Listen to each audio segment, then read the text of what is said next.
everybody, I'm Laura from Grlbint, and today we are joined with some of the cast members from Al-Rawabi School for Girls, which we are so excited to interview you, to ask you some questions about the show. The show came out in August and became one of the most viewed shows on Netflix, which is super exciting, so congratulations.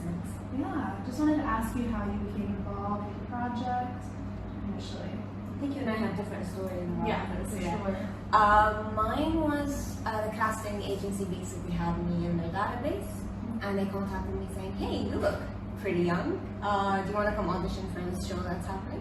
Went there, auditioned, and was like, "Okay." Well, then it actually got postponed a couple of times, and I remember they were like, "Hey, actually, no, we do want you." So the second I found out, I took leave off of work, and I was like, "I'm gonna do this." That's awesome.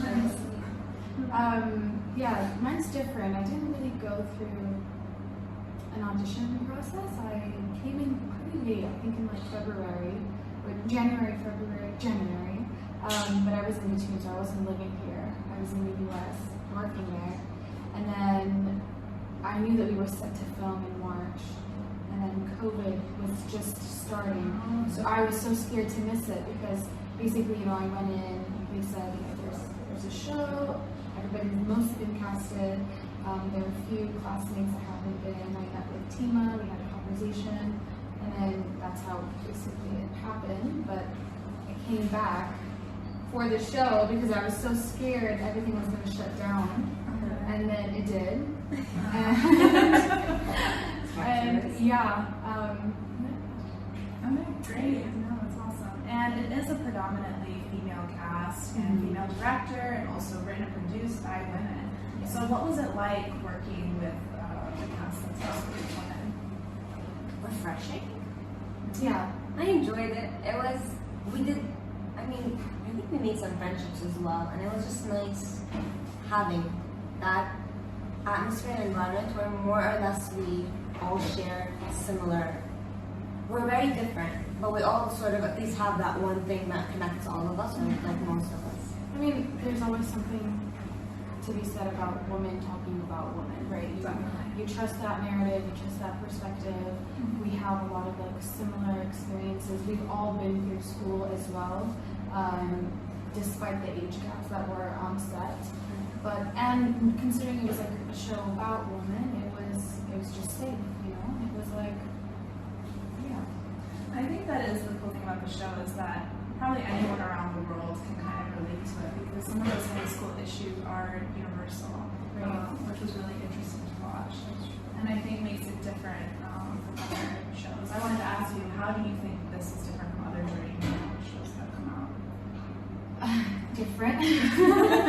Just in every way. I think it's just authentic, where it's not about needing to represent a country. It's not about needing to like.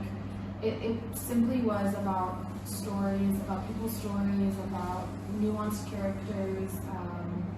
They're not one-dimensional characters. It was just an authentic story about girls and people in school, their families, their personal lives, you know, and I think that's why it's so successful and relatable, because it's not pushing anything other than what's actually true to like a high school experience, but also beyond that.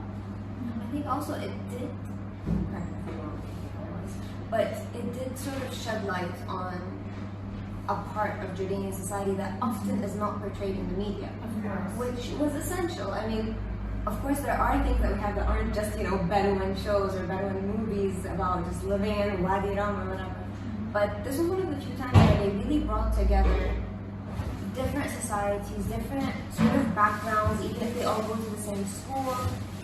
I think that was, and also it did center a lot around the women, the girls, their lives. And I don't think we have a lot of that. I mean, yeah, like it shed light on things that are taboo that we don't really talk about, because I do think that we do come from a society that lives like both privately and publicly, and both of these are quite different. Here we kind of saw it all, and we also see the repercussions of living so like silently or secretly and not really having the space to talk about things that are so incredibly important.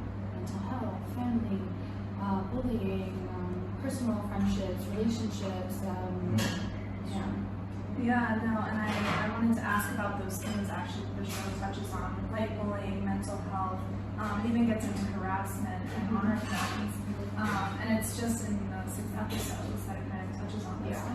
Why did you or the director or cast, was this important for you to kind of focus and highlight on these issues?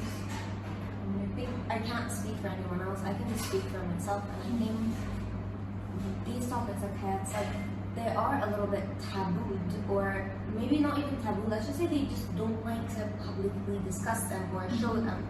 And I think it was important to remove that shame element from all of these experiences, so people can see it and not feel like they're alone. We rarely had things like this when we were growing up. We wanted to see what was happening. Even the things that your teachers tell you, like, be careful of strangers, etc. Sometimes you want to see what that is. Well, what is it that might be scary about this experience? Yeah, I think that's really my point.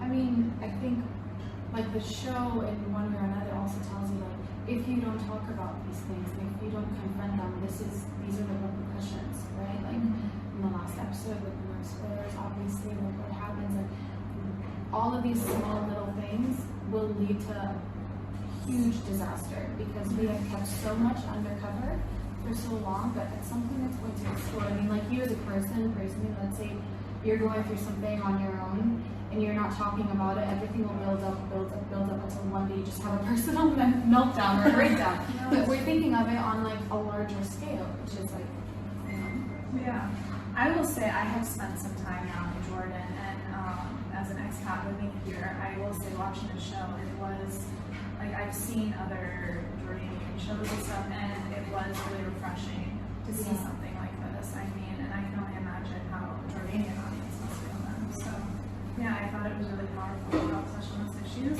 What has been the response to the show?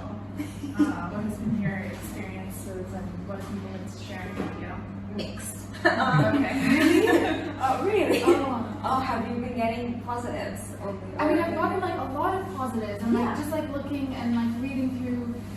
Also, like the main characters have gotten, and like Tima and Shireen, like and all like everyone, they've gotten so much also support. I think. Yeah, but I think recognition that we've definitely gotten some mixed. Yeah, and some really negative feedback for sure. I'm not saying we haven't. But overwhelmingly positive. Overwhelmingly positive. But I guess what's missing, you know, like from certain maybe people and structures and power. Exactly. I think it, You know, quite yeah.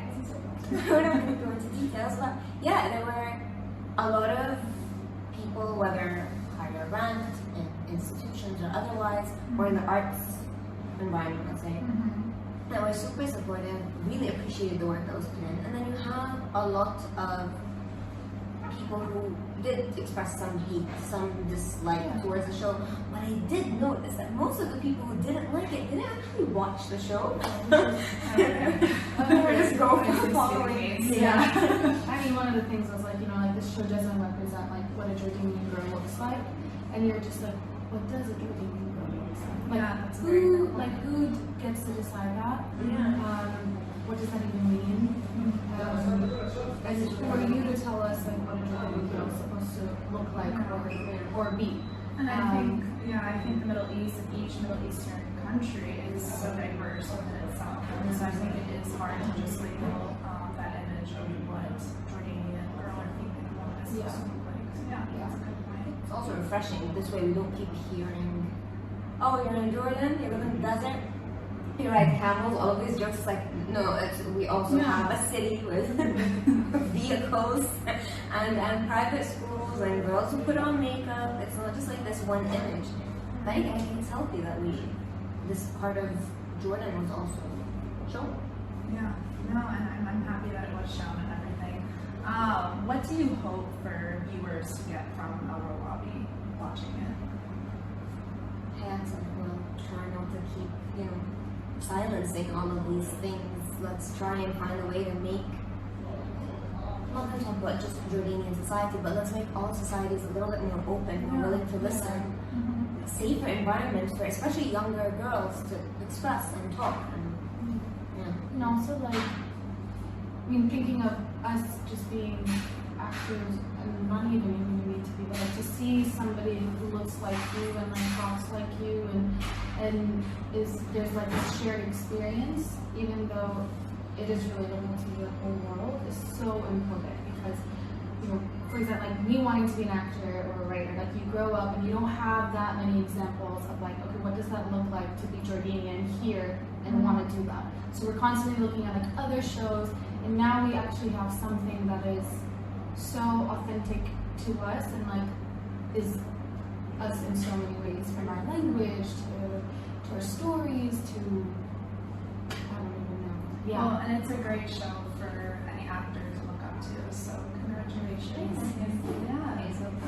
I know. Yeah. Yeah. Hopefully we'll be seeing more. Inshallah. Yeah. We'd really like to see more. We'd like to see how it continues. Because I won't spoil the ending, but it was definitely a bit of a cliffhanger. Yeah. Everyone's waiting, so please. Yeah. At this point, they don't want a second season. They just want to know what happened. Yeah, you like people like messaging like, what happens? Are you gonna tell them? Like, first of all, I can't tell you. Second of all, I have no idea. Nobody knows. Yeah, so you're waiting as well. We're all waiting. We're all like viewers, obviously, having been, you know, in a small part of it. So you're just like, I don't know either. Like, I'm with you. I'm a fan too. You know. That's true. Yeah. That's great. Well, thank you so much for taking the time to interview with us, and really looking forward to seeing more of the Al-Rawabi. Yeah, Thank you. thank so you. much. Thanks for having me. Ciao, ciao.